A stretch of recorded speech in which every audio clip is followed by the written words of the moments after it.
Welcome to my class. In Microsoft Excel program, there are number of lookup and reference functions given to us.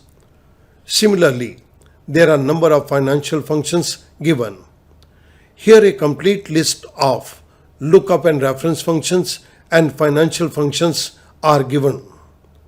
All functions listed here are discussed in separate video lectures. Let us start. इस particular video lecture के अंदर मैं mortgage analysis को with extra payments and savings के through perform करूंगा. This is part number 4. इस part number 4 के अंदर मैं चूज और वी लुकअप फंक्शन को यूज करूंगा. आइएगा मूव करते हैं एक क्वेश्चन की तरफ. इस एक्सेल शीट के अंदर हमें एक प्रॉब्लम दी गई है. In mortgage the banker allows mister X to deposit an extra amount with each payment, thereby reducing the principal amount. Mister X ने बैंक से पैसा बारो किया हुआ है मॉर्गेज के अगेंस्ट, और वो नॉर्मल पेमेंट के साथ साथ कुछ अगर एक्स्ट्रा पेमेंट करना चाहता है तो बैंकर उसको अलाउ कर रहा है, जिससे उसका प्रिंसिपल बैलेंस जल्दी रिड्यूस हो जाएगा. Determine first how quickly will he पे ऑफ द मॉर्गेज मनी. आप इस बात को डिटरमिन करो. उस केस के अंदर मिस्टर एक्स कितनी जल्दी अपनी मॉर्गेज मनी को पे कर देगा जहां पर वो एक्स्ट्रा पेमेंट कर रहा है. Second, how much will he save over the amortisation period with given inputs. जो इनपुट्स हमें यहां पर दी गई हैं उसके accordingly mister x amortisation period के अंदर अगर एक्स्ट्रा पेमेंट को कर रहा है तो वो कितना अमाउंट सेव करेगा जो उसे कम देना पड़ेगा. Do mortgage analysis. इसके लिए मॉर्गेज एनालिसिस को करो. हमें लेफ्ट साइड के अंदर कुछ इनिशियल मॉर्गेज वैल्यूज दी गई हैं. Rate of interest is 12% per annum. Amortization period is 25 years. Principal amount is 2,50,000 rupees. Extra payment with installment is 500 rupees. यहाँ पर हमें पेमेंट के डिफरेंट मोड्स दिए गए हैं. It can be annual, monthly, semi monthly, by weekly और weekly. अब मैं आपके साथ राइट साइड के ऊपर payment and rate of interest analysis को परफॉर्म करूंगा. The first point is payment frequency. Payment frequency in पांचों में से कुछ भी हो सकती है. इसके लिए मैं लिस्ट कमांड को यूज करूंगा. मैंने पेमेंट फ्रीक्वेंसी के सामने वाले सेल पे क्लिक किया. I go to data tab. Data tab के अंदर डेटा वैलिडेशन. डेटा वैलिडेशन में सेटिंग्स के अंदर अलाउ ड्रॉप डाउन बॉक्स में मैंने लिस्ट कमांड को सिलेक्ट किया और सोर्स पे क्लिक कर दिया. सोर्स के अंदर मैं ये डिफरेंट पेमेंट फ्रीक्वेंसीज के नाम दे रहा हूँ. आई से ओके. जैसे मैंने ओके किया मेरे पास यहाँ पर पेमेंट फ्रीक्वेंसी के सामने एक छोटा सा ट्रायंगल आ गया. मैं इस पर क्लिक करता हूँ. I can make use of any of the frequency. अब स्टूडेंट देखिएगा, अगर यहाँ पर एनुअल है तो एनुअल के सामने तो 1 आना चाहिए. इसके लिए मैं इस पर्टिकुलर सेल के अंदर वी लुकअप के फंक्शन को टेकअप कर रहा हूँ. V lookup first argument is lookup value. G5 के अंदर दी गई वैल्यू को देखो, comma. Second argument is table array. इस वैल्यू को कहां पर देखो? इस टेबल के अंदर देखो, comma. The third argument is column index number. इस वैल्यू के लिए किस कॉलम को देखा जाए? This is the first column and this is the second column. मुझे अब नंबर चाहिए तो यहां पर सेकेंड कॉलम को देखा जाए. This becomes our column index number. The next one is this is optional argument range lookup. क्या मुझे अप्रोक्सीमेट मैच चाहिए या एग्जैक्ट मैच चाहिए? मुझे एग्जैक्ट मैच चाहिए तो मैं इसके लिए फॉल्स को सिलेक्ट करता हूं. Parenthesis close. आई प्रेस एंटर. जैसे मैंने एंटर प्रेस किया मेरे पास यहां पर 1 वैल्यू आ गई. अब मैं इनको जैसे ही चेंज करूंगा इनके सामने दी गई वैल्यूज भी मेरे पास यहां पर आ जाएंगी.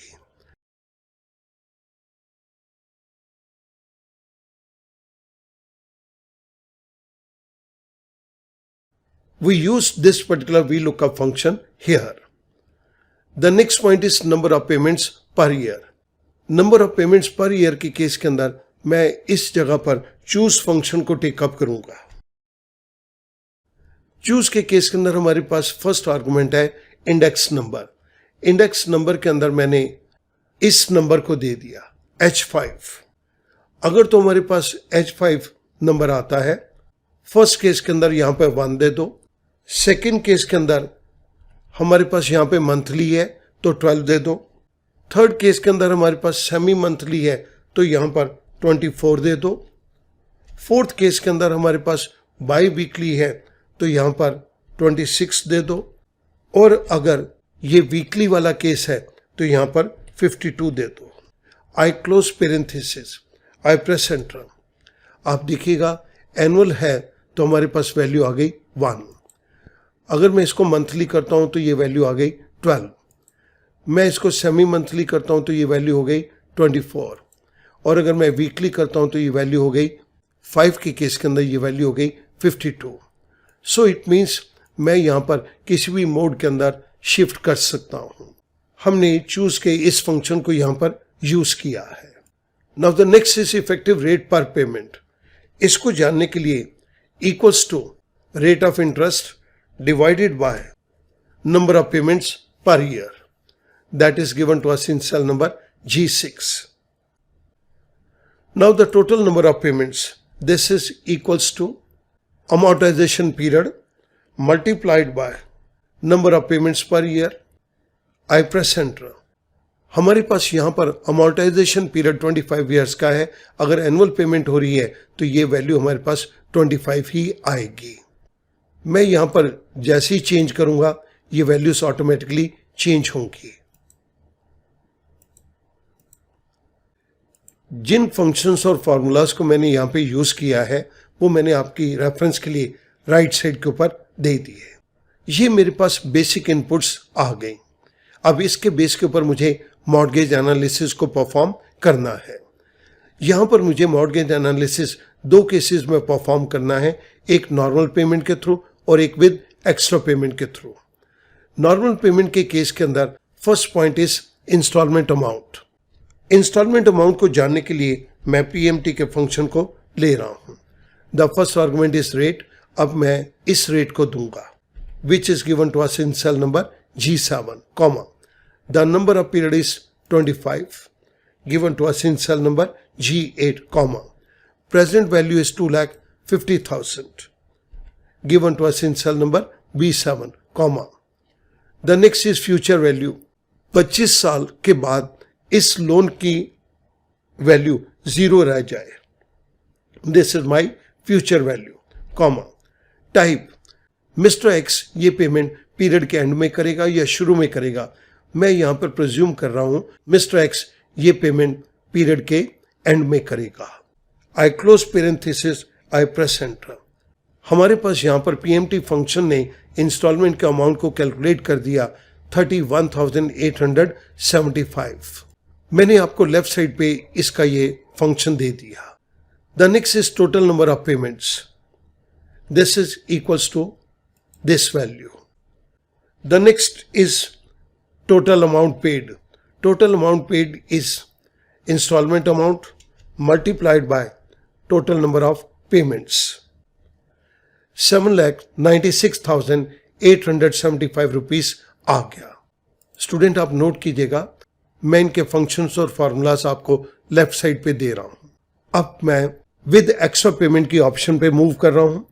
This is equals to normal payment of interest plus this 500 rupees which is the extra payment. I press enter. अगर मिस्टर एक्स इंस्टॉलमेंट के अमाउंट के साथ 500 रुपया और पे करता है then this is the total amount he will repay. Extra payment के case के अंदर वो ज़्यादा अमाउंट पे कर रहा है तो यहाँ पर पेमेंट पीरियड 25 ईयर्स का नहीं होगा बल्कि कुछ कम हो जाएगा। इस पीरियड को जानने के लिए मैं NPER के फंक्शन को यहाँ पर टेक अप कर रहा हूँ। The first argument is rate. This is the rate given to us in cell number G7, comma PMT। Now this will be our PMT H12, comma present value 2,50,000 rupees, comma future value जब ये loan repay हो जाएगा तो ये value 0 हो जानी चाहिए, this is our future value, comma the next one is type. Type के केस के अंदर मैं एंड ऑफ द पीरियड को सिलेक्ट करता हूं। जो भी पेमेंट होगी वो पीरियड के एंड में की जाएगी। पेरेंथेसिस क्लोज, आई प्रेस एंटर। मिस्टर एक्स अगर नॉर्मल इंस्टॉलमेंट की पेमेंट करता है तो उसे 25 ईयर्स पेमेंट करनी है, लेकिन अगर वो अपनी इंस्टॉलमेंट के साथ 500 रुपीज़ एक्स्ट्रा जोड़ देता है तब उसे अप्रॉक्सीमेटली 23 ईयर्स तक पेमेंट करनी है। जिस पर्टिकुलर फार्मूला और एनपीआर के फंक्शन को हमने यहाँ पर यूज़ किया है ये मैंने आपको राइट साइड के ऊपर दे दी है। Now the next point is total amount paid. Total amount paid के केस के अंदर this is equals to H12 multiplied by H13. The total amount paid is 7,46,291 rupees. We use this particular formula here. I move on to the last point, total savings. This is equals to G14 minus H14. I press enter. अगर mister x 500 रुपये की extra payment कर रहा है तो उसे ये payment 23 years तक करनी है। Then he will save amount of ₹50,584 rupees. Student, आपने यहाँ पर देखा हमने इनिशियल मॉर्गेज वैल्यूज के ऊपर नॉर्मल पेमेंट्स को कैलकुलेट किया। हमारे पास यहाँ पर पीरियड भी है और टोटल अमाउंट पेड भी है, लेकिन अगर ये 500 रुपये एक्स्ट्रा हर इंस्टॉलमेंट के साथ पे किया जाता है तो उस केस के अंदर उसकी सेविंग 50,584 रुपीज़ की होगी। अब मैं इस एनुअल अमाउंट को मंथली के अंदर ले जाता हूं तो आप देखिएगा कि हमारे पास मंथली के केस के अंदर एनपीआर ने निकाल दिया अप्रॉक्सीमेटली 161 मंथ्स, ये हमारे पास वैल्यू आ गई, जबकि ये नॉर्मल 25 साल के अंदर 300 मंथ्स की वैल्यू बनती है और टोटल सेविंग का अमाउंट भी यहाँ पर चेंज हो गया। मेरे पास ये एक बहुत अच्छा सॉल्यूशन बन गया। डिफरेंट पेमेंट मोड के अकॉर्डिंगली मैं इनकी वैल्यूज़ को कभी भी जान सकता हूँ। स्टूडेंट, इसके अंदर एक बात को नोट कीजिएगा, हमने यहाँ पर चूज फंक्शन को टेकअप किया है। वी लुकअप फंक्शन से सिर्फ ये वैल्यू को एक्सट्रैक्ट किया, उसके बाद number of payment per year के लिए हमने चूज फंक्शन को यहाँ पर यूज़ किया है। लेफ्ट साइड के ऊपर मैंने नॉर्मल पेमेंट्स के फंक्शंस और फार्मूला दिए हैं और राइट साइड के ऊपर मैंने विद एक्स्ट्रा पेमेंट के फार्मूलाज और फंक्शन को दिया है। मैं उम्मीद करूंगा अब ये क्वेश्चन आपके लिए बहुत आसान हो जाएगा। Thank you very much.